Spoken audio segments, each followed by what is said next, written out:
The bridge of the warship Times Crimson Fang Times glowed with the light of 1,000 displays. Commander Zekthor stood at the center of it all. His forearms crossed in satisfaction as he watched the last defense station of the Velian colony explode into fragments. Another victory. Another world brought under the Krothek Empire. 47 systems now belong to us, his second officer announced, his voice filled with pride. The Velian resistance lasted only 6 hours. Zekthor clicked his mandibles together, the Krothek expression of amusement. 6 hours was longer than he had expected. The Velians had shown spirit, if not strength, but spirit meant nothing against superior firepower. The Krothek had learned this truth over 3 centuries of conquest. Power was the only language the galaxy understood. The communication console chirped. A priority message from the High Command on the homeworld. Zekthor moved to read it, expecting another assignment, another weak civilization to crush under the Empire's might. What he read made him pause. A new species has entered galactic space. The message stated. Designation: humans. Origin: third planet of a yellow dwarf star system. Technology level: primitive fusion drives, basic energy weapons, no shields detected. Military assessment: no threat. Conquest: difficulty: minimal. Zekthor pulled up the attached files. Images of human vessels appeared on his screen. Clunky designs, simple construction, engines that looked like they belonged in a museum. The intelligence report estimated human technology was at least 500 years behind Krothek standards. Commander, his weapons officer called out. New orders from High Command. Let me guess, Zekthor said. They want us to conquer the humans. Yes, Commander. They call it a training exercise for the junior officers. The human colonies should fall within hours. A training exercise. Zekthor felt a moment of disappointment. After the Velian campaign, he had hoped for a real challenge. But orders were orders. Besides, adding another species to the Empire's list of subjects would look good on his record. Set course for the nearest human colony, he commanded. What is it called? New Edinburgh, Commander. Population: 3 million. Defenses: minimal orbital platforms. No fleet presence detected. 3 million, Zekthor repeated. We will give them one chance to surrender. If they refuse, we destroy their orbital infrastructure and land-ground forces. Standard Conquest Protocol. SE. SE. His fleet of 200 warships turned as one, their engines burning bright as they entered faster than light travel. The journey would take 3 days. Zekthor spent that time reviewing everything known about humans. They came from a world they called Earth. A planet with uncomfortable gravity and a single large moon. They had only recently developed technology to travel between stars. Their ships were slow, their weapons crude. The intelligence reports showed they had established 7 colonies in nearby star systems, each one poorly defended. They expanded too fast, Zekthor's tactical officer observed as they studied the human territory. They spread themselves thin. Classic mistake of a young species. Every species makes this error, Zekthor agreed. They discover faster than light travel and think the galaxy belongs to them. Then they meet us and learn the truth. The galaxy belongs to whoever can take it and hold it. On the 3rd day, the fleet emerged from FTL at the edge of the New Edinburgh system. Zekthor ordered a full sensor sweep. The colony appeared exactly as described. One planet, terraformed for human habitation. Orbital stations for commerce and light defense. A few patrol craft that looked like they could barely fight off pirates. Open a channel, Zekthor commanded. All frequencies. The communication officer worked his console. Channel open, Commander. Zekthor spoke in the common galactic language, knowing the humans would have translation software. Attention, human colony of New Edinburgh. I am Commander Zekthor of the Krothek Empire. Your species has entered space that falls under our authority. You have 1 hour to surrender unconditionally. Failure to comply will result in the destruction of your orbital infrastructure and military occupation of your world. This is your only warning. He cut the transmission and waited. Usually, new species responded in one of 3 ways. They either surrendered immediately, recognizing they could not win. They begged for mercy and negotiations. Or they refused and prepared to fight a battle they could not win. 5 minutes passed. Then the reply came. Commander Zek Thor, this is Governor Chen of New Edinburgh. The voice was human, male, and remarkably calm. We have received your demand. I must inform you that this colony is under the protection of the Terran Colonial Navy. I strongly advise you to withdraw from this system and avoid unnecessary bloodshed. Please consider this carefully. Quote, to one Razon. Zekthor's mandibles clicked in genuine amusement. Unnecessary bloodshed?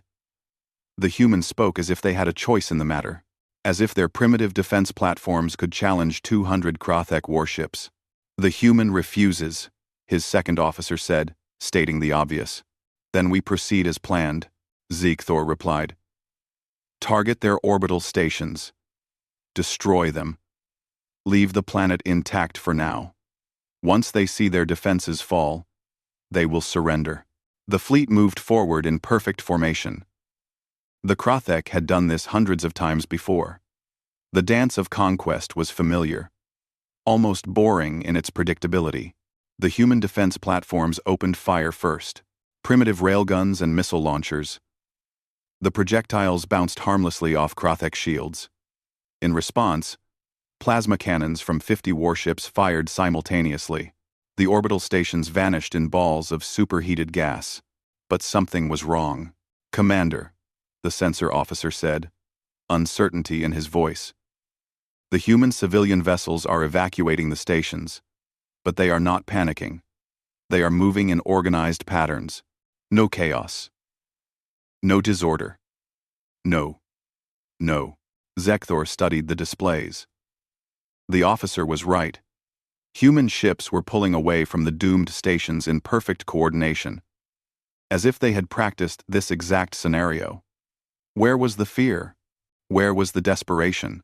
They are not fighting back, his weapons officer observed. But they are not surrendering either. Continue the bombardment, Zekthor ordered, pushing away the small seed of doubt in his mind. They will break soon enough. Then the sensor officer straightened suddenly. Commander!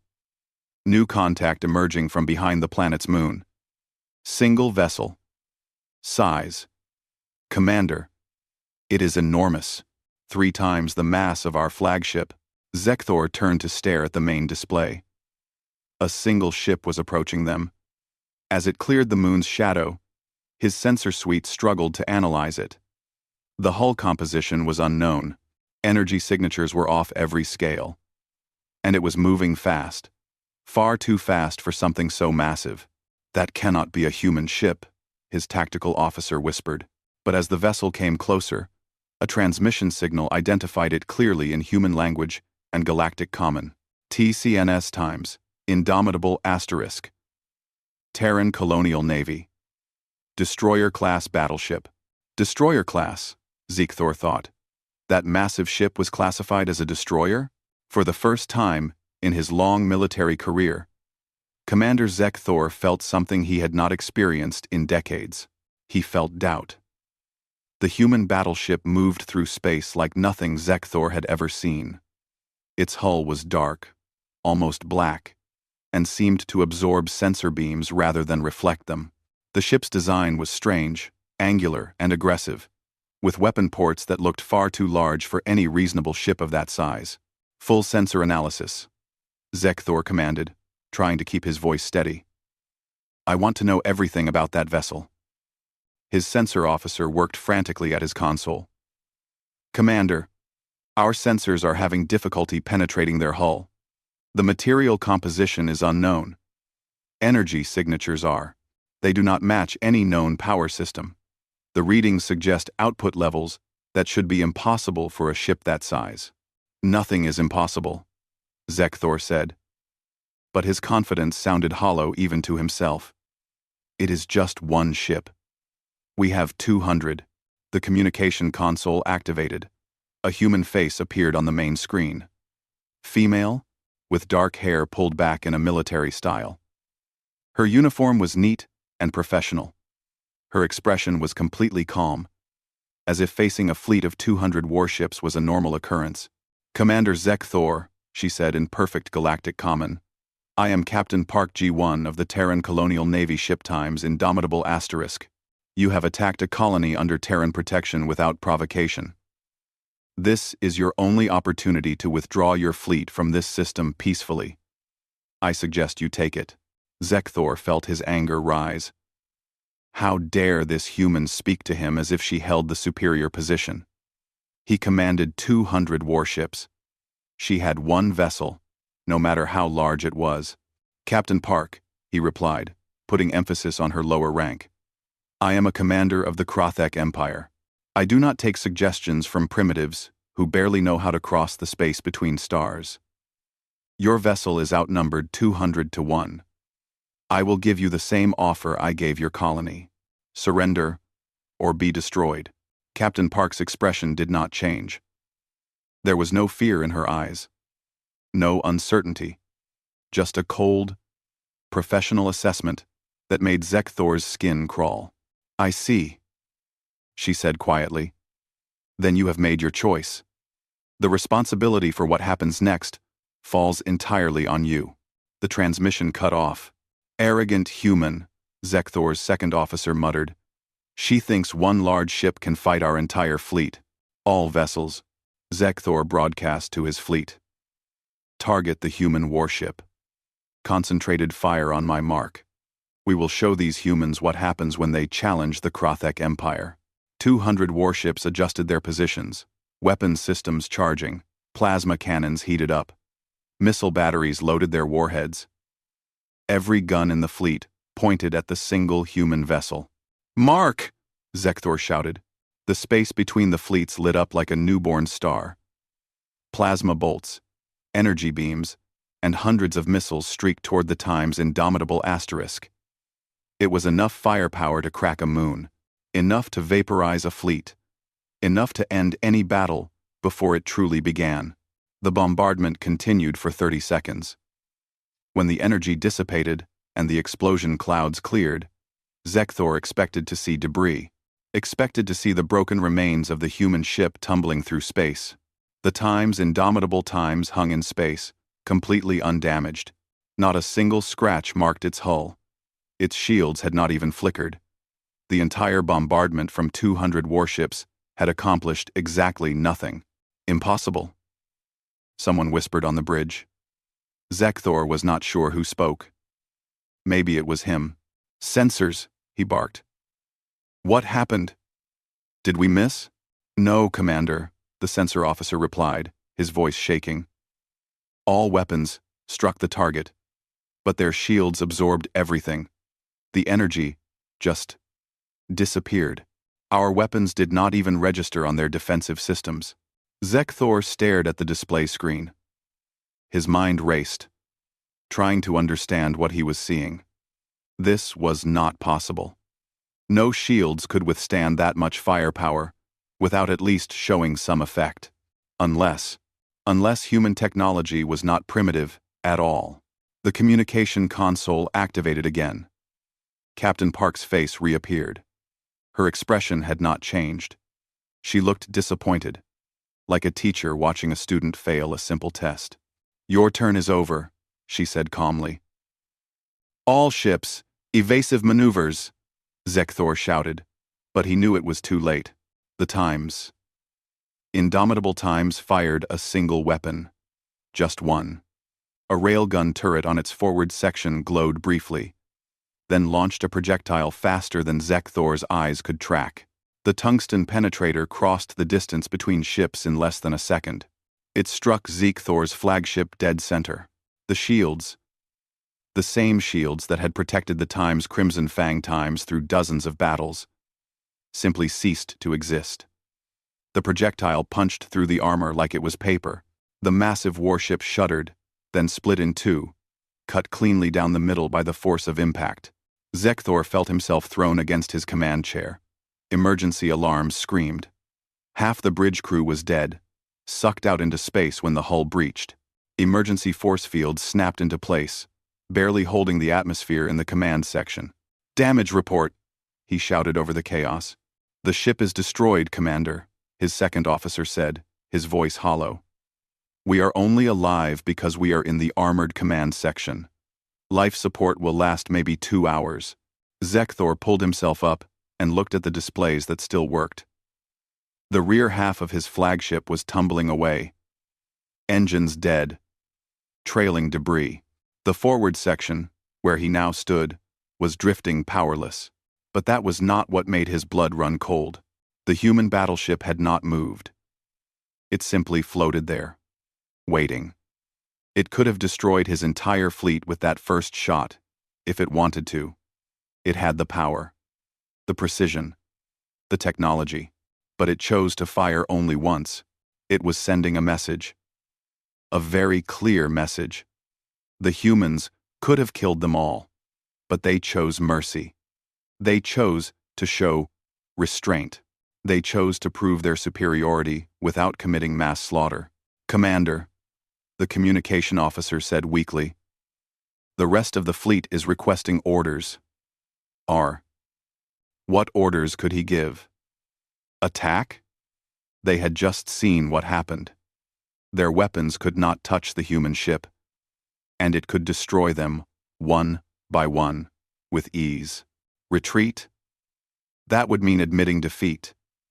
Admitting that the Krothek Empire, conquerors of 47 systems, had been humiliated by a single ship from a species they thought was primitive. Zekthor looked at his remaining bridge crew. Young officers who had believed in Krothek superiority, who had thought conquest was their destiny. Now they stared at him with fear and confusion in their eyes. "All ships," he said slowly, each word tasting like ash, "cease fire. Do not engage the human vessel." On the main display, the Times, indomitable Times, remained motionless, like a predator watching wounded prey, waiting to see what they would do next. Waiting to see if the Krothek would learn the lesson, or if they would need more teaching. Zekthor understood in that moment a terrible truth.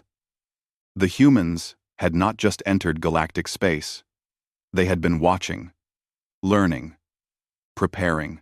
And when they finally revealed themselves, they did so with technology so advanced that the Krothek looked like children playing with toys.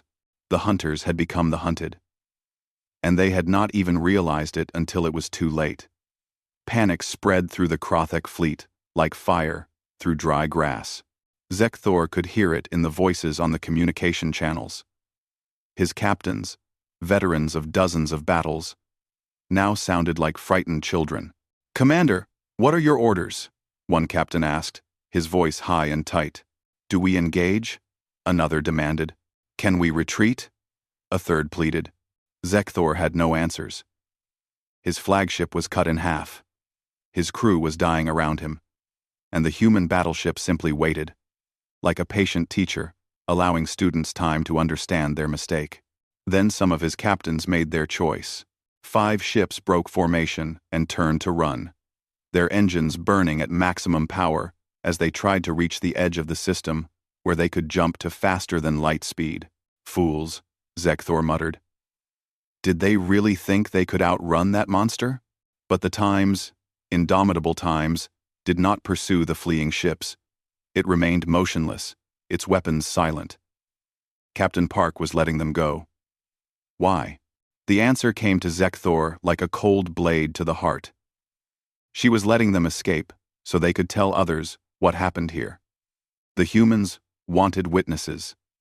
They wanted the story to spread. Other captains, driven by pride or stupidity or desperation, chose the opposite path. 30 warships accelerated toward the human battleship. All weapons firing. Plasma cannons, energy beams, and missiles filled the space between the fleets with deadly light.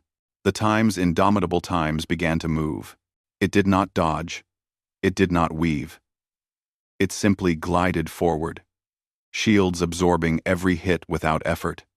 Then, its weapons spoke, but not with the massive railgun that had destroyed Zekthor's flagship. This time, it used smaller weapons, point defense systems, that tracked each attacking ship with inhuman precision. Laser batteries fired in rapid pulses, each shot calculated to disable rather than destroy. The first Krothek warship lost its engines in a flash of sparks. The second had its weapons systems melted into useless slag. The third spun wildly as its maneuvering thrusters exploded. One by one, the attacking ships were crippled with surgical accuracy. In 3 minutes, 30 warships were drifting helplessly. Not one had been destroyed. Every crew survived. But they were completely powerless, floating in space like broken toys. By the ancestors, Zekthor's second officer whispered. They are not even trying. Zek, Zek, Zek, Zek. That was the most terrifying part. The human ship moved with casual ease, as if swatting away annoying insects. There was no rush, no desperation, no sign that the battle required any effort at all. Zekthor forced himself to think through the pain and shock. He reviewed everything he knew about humans. Their clunky fusion drives, their basic weapons, their complete lack of shield technology in the intelligence reports. The reports were wrong. But how? The Krothek had excellent intelligence services. They had observed human space traffic for months before deciding to attack. They had analyzed human ships in detail. How had they missed this? Then the answer came to him, and it was worse than anything he had imagined. The humans had let them see what they wanted the Krothek to see. The primitive ships, the basic technology, the weak defenses. It was all a mask. A test. The humans had been watching the Krothek just as the Krothek had been watching them, and when the Empire showed its true nature by attacking a defenseless colony, the humans revealed their true strength. They were waiting for us. Zekthor said aloud. They knew we would attack. What, Commander? His second officer asked. The humans. They have been in space longer than we thought. Much longer. They watched us conquer other species. They studied our tactics, our weapons, our behavior.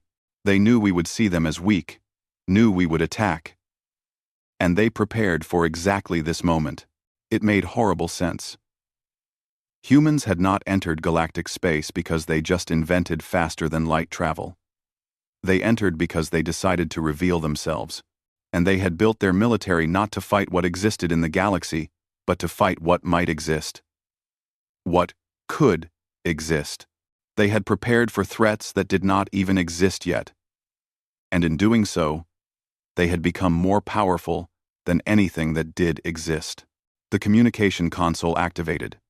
Captain Park's face appeared again. And this time, Zekthor really looked at her. She was young for a ship captain, probably no more than 40 cycles old, but her eyes held the weight of someone who had seen war. Real war.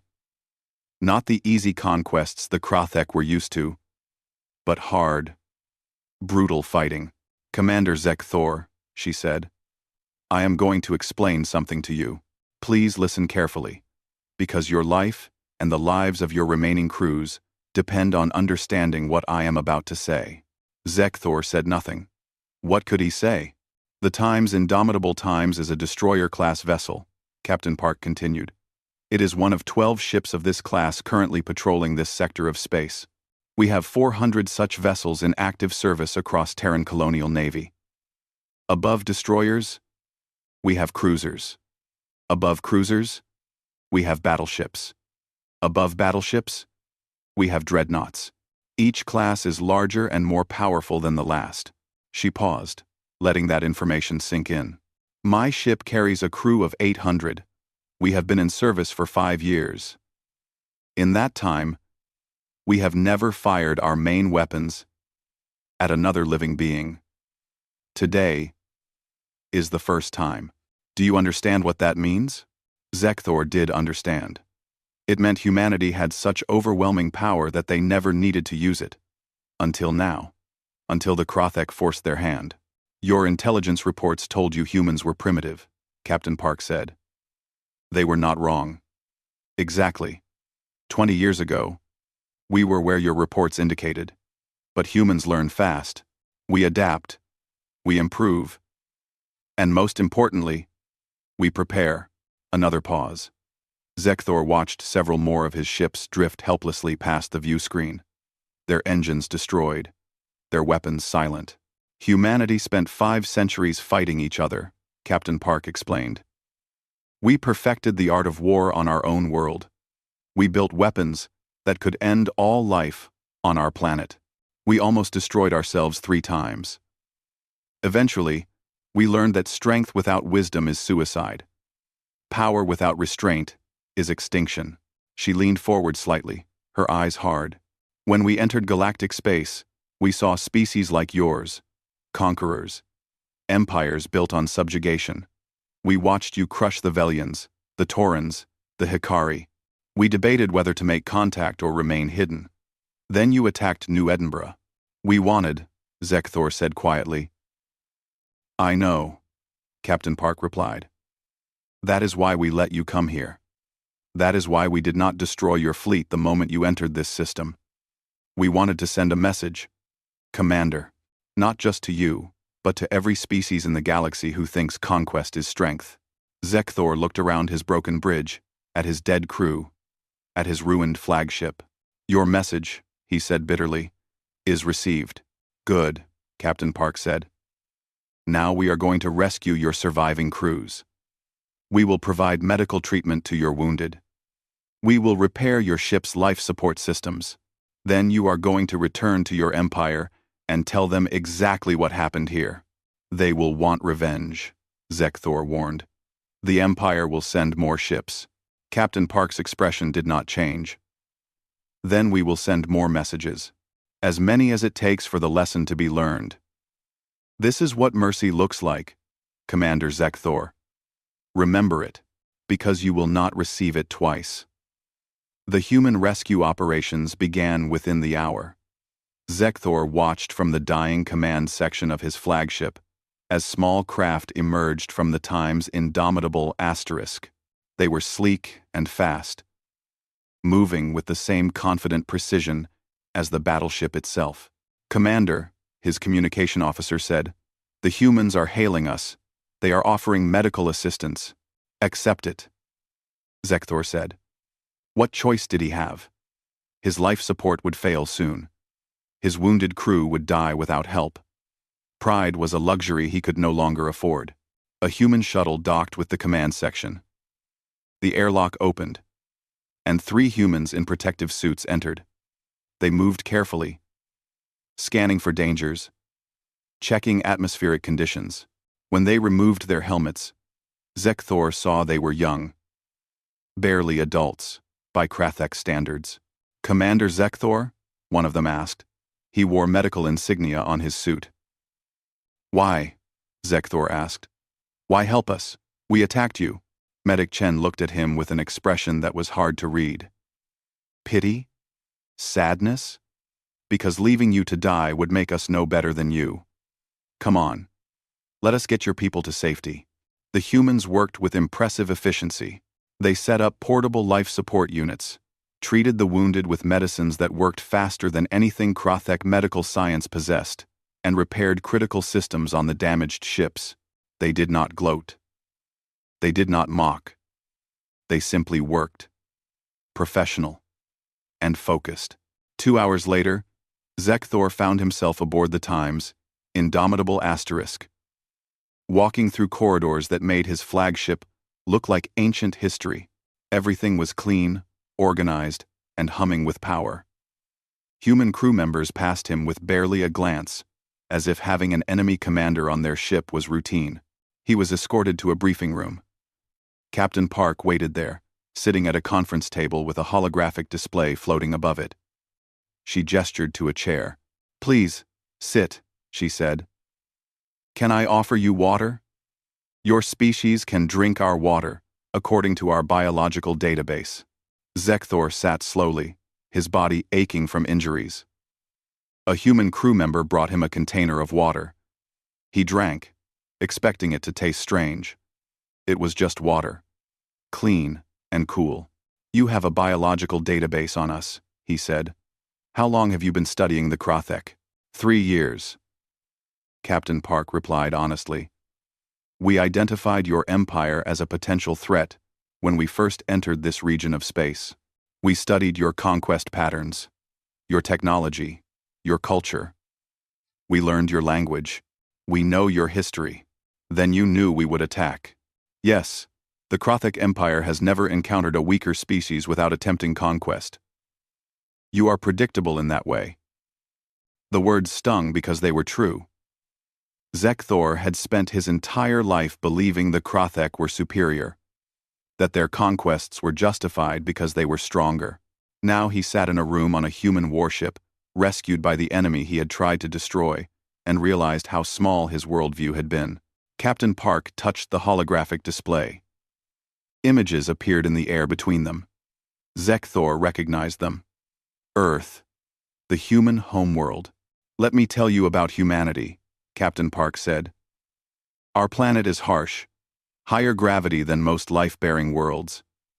Violent weather, dangerous predators. Our evolution was a constant fight for survival. We developed intelligence, not because we were the strongest, but because we had to be smarter to stay alive." The images shifted, showing human history. Wars, weapons, destruction. "We spent 5,000 years fighting each other," she continued. "We built empires and watched them fall. We invented increasingly terrible weapons. Chemical warfare, biological weapons, nuclear bombs.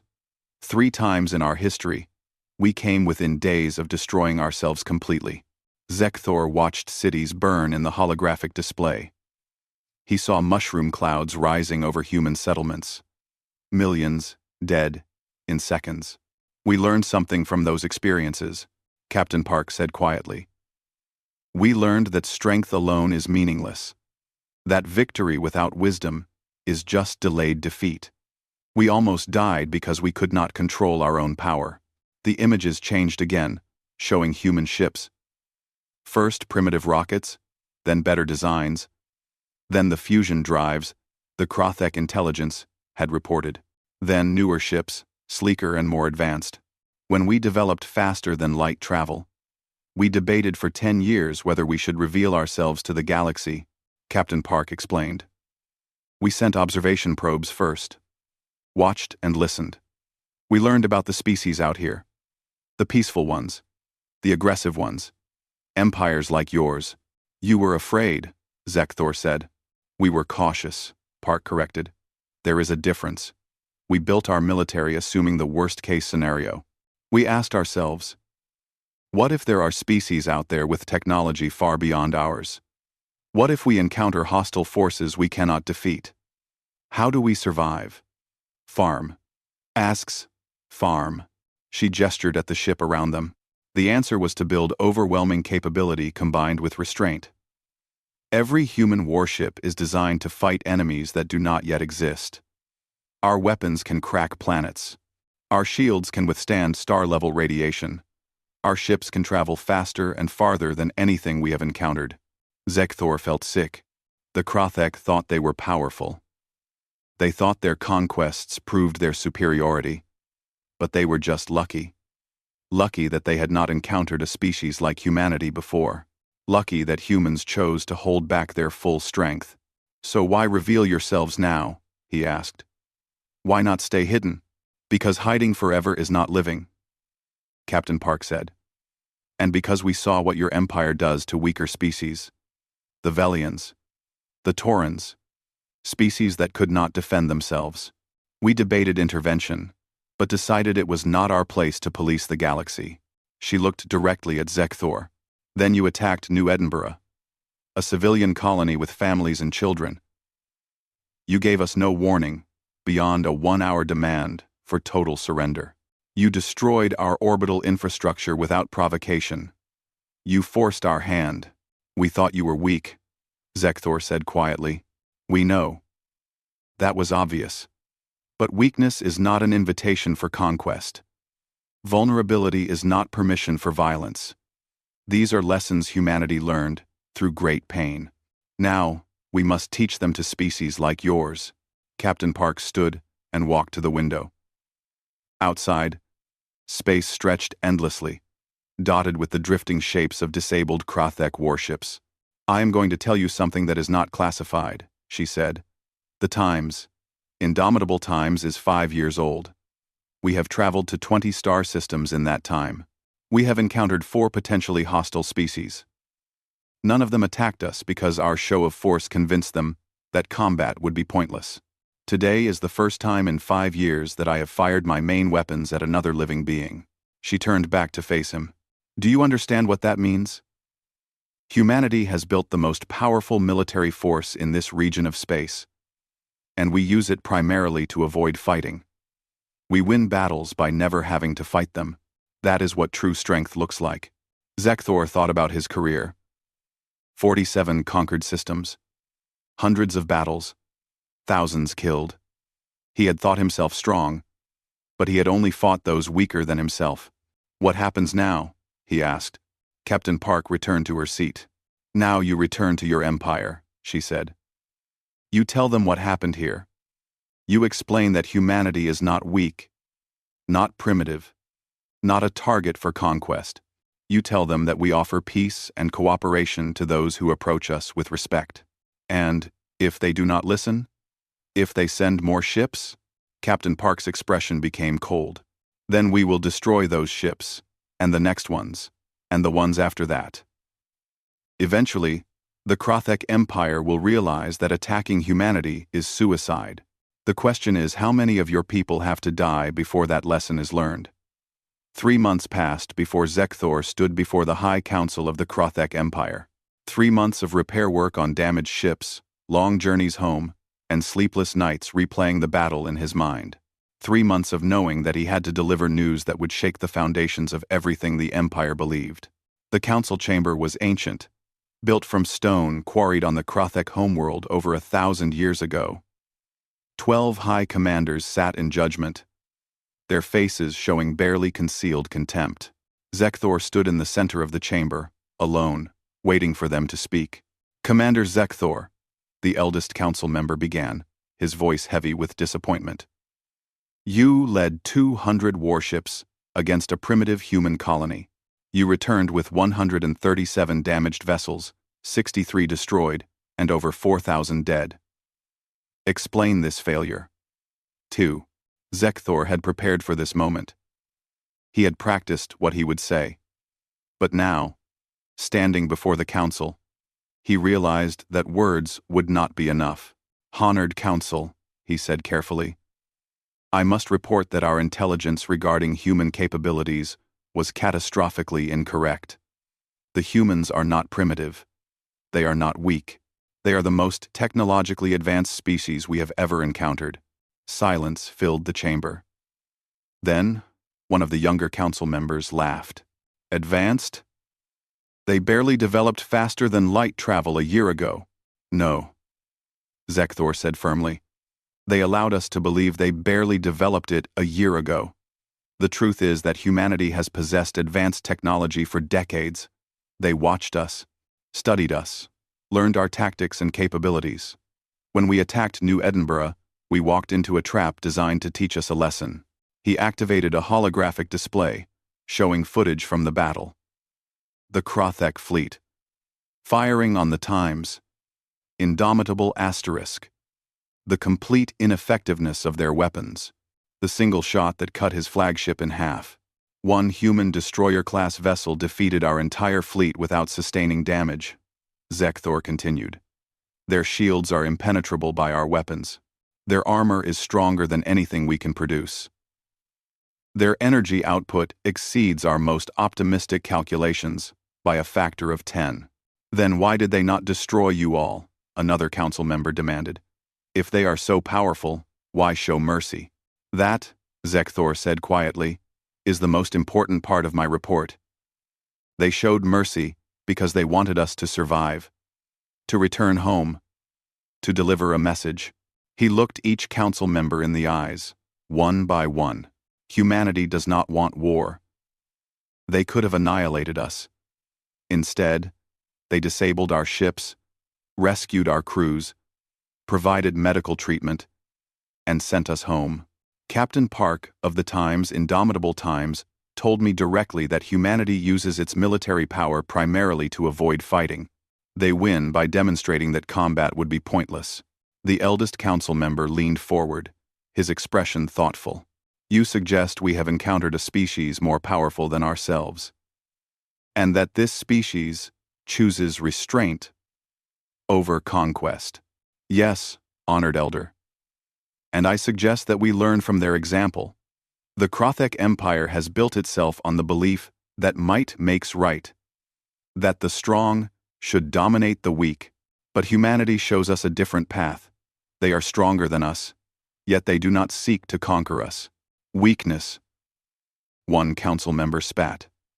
They are soft, too afraid to use their power properly. No, Zekthor said, surprised by the intensity in his own voice. Not weakness. Wisdom. Humanity nearly destroyed itself 3 times with its own weapons. They learned that power without control is suicide. They built their military to be overwhelmingly strong, specifically, so they would never have to use it. He paused, gathering his thoughts.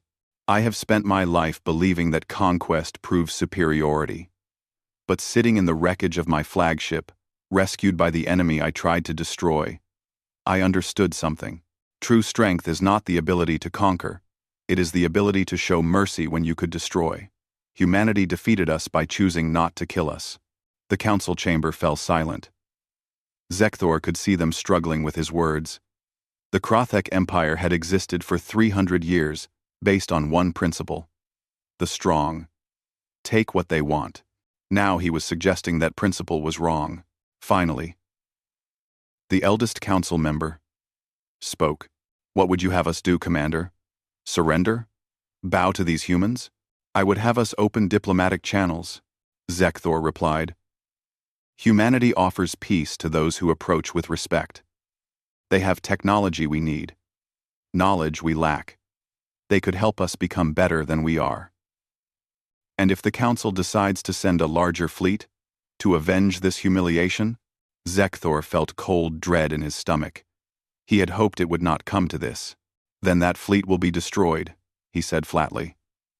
Captain Park was clear on this point. Humanity will defend itself and its allies. They have 400 ships like the Times Indomitable Asterisk, plus larger and more powerful vessels. If we send 1,000 warships, humanity will disable or destroy them all, and they will do it with minimal casualties, because they are that far ahead of us technologically. You sound like you admire them, another council member observed. I do, Zekthor admitted. They are everything we believed ourselves to be. Strong, capable, advanced. But unlike us, they temper their strength with wisdom. They could rule this entire region of space by force. Instead, they offer cooperation. The council debated for hours. Zekthor remained in the chamber, answering questions, providing evidence, explaining again and again that humanity was not an enemy that could be defeated through conventional warfare. In the end, the eldest council member stood. The council has made its decision. We will send diplomatic envoys to the humans. We will seek peace. But know this, Commander Zekthor. You have asked us to abandon everything our empire was built upon. If you are wrong about the humans, if this is some elaborate deception, the consequences will be severe. I understand, honored elder. But I am not wrong. I saw their power. I experienced their mercy. And I know that the choice before us is simple. Adapt or be left behind by a galaxy that is moving beyond conquest. 2 months later, Krothek diplomatic vessels approached Earth, the human homeworld. They were received with formal courtesy and respect. Negotiations began for a peace treaty and technology exchange agreement. Zekthor, no longer a fleet commander but now an advisor to the diplomatic mission, stood on the observation deck of the Krothek Embassy Station and looked down at the blue planet below. It was beautiful. This harsh world that had forged such a remarkable species. A human diplomat approached him. Ambassador Martinez, a veteran of many first contact situations. Commander Zekthor, she said, using his old rank out of politeness. I wanted to thank you personally. Captain Park told me what happened at New Edinburgh.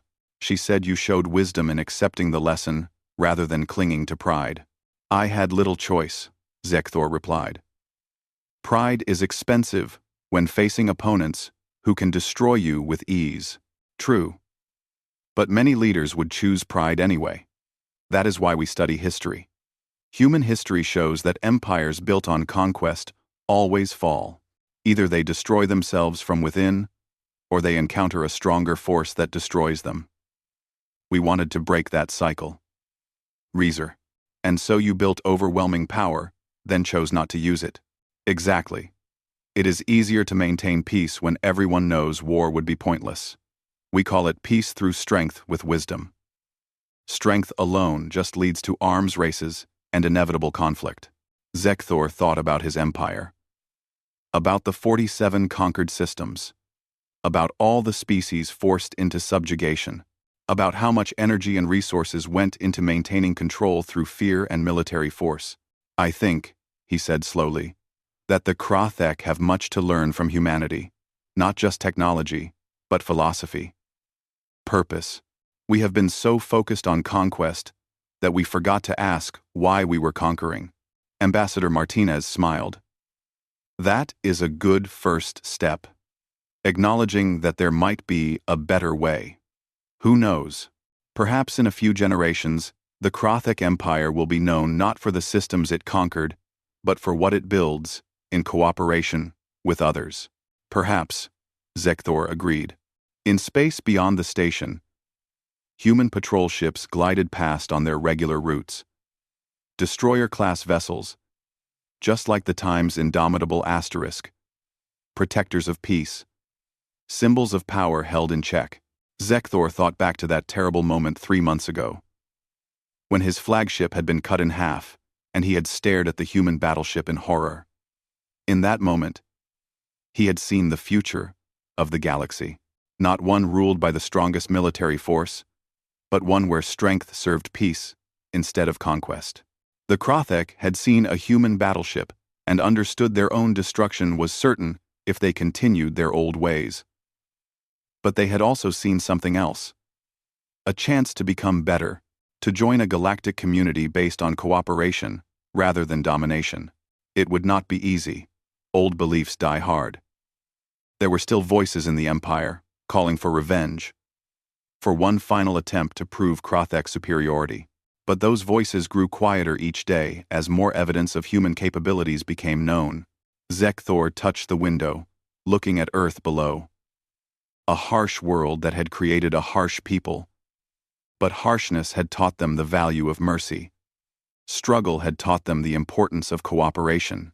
And near extinction had taught them that true strength lies not in the ability to destroy, but in the choice to protect. We saw their battleship, he said quietly. And in that moment, we understood. We were already destroyed. They simply chose to let us live. That choice changed everything.